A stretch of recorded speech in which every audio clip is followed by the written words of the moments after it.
wallahi dan yarabawa in ba dan ina raga maka ba da yau ka ji ka a tukunya. Kai kariya ne da Allah in ka ga mana daka maka na dika ga na daka maka takasi kai dinna da girman kafirin yarinya mai kyau ka sai kana kula wannan yarinya wai lawali me lawali ya si menene lawali baka yanzu za ka ci gaba da munafuncin da kake yi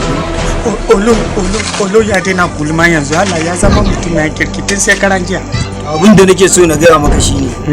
idan ka ci gaba da abin da kake yi a cikin garin nan ni da kaina zan aika ka lafiya. Jan kunne ba ja da mu maganin ba a sarki biyu a masarauta daya duk inda hudu yake ni virus ku je ku kawo mun hudu. Kaga mu masu gyara ne kuma masu gyara ne.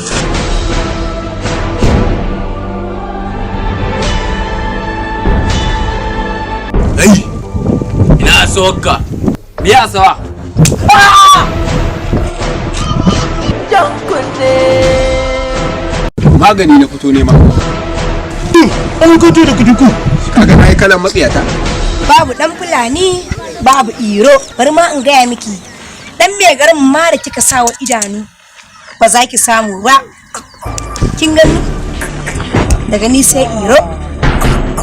in gaya miki kuma in mace ta ce ta kula iro a cikin garin nan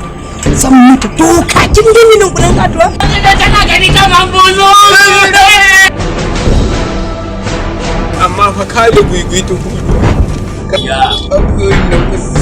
sun addabo ni ba ni kan iro na yaushe zaka turo a gidan ni ma gaskiya na yi tunanin haka saboda kin ga soyayya nan ta mutu mun dade muna yin ta wallahi yaron nan ku dan gidan malam ina tafe kawai sai ji ne ya dau gargara ya gumme mun kafa ya dige ni Kai ce ba zan yadda ba sai yaro ko dan uba kashe duk da zaka kashe ce wai me yasa ke tabi ne ina son ka ne shi yasa ka tunda su ina ta banka wallahi haka sai kai dan iska ne daga yau ka dinka respect nan mu ba saran wasan ka bane kana ji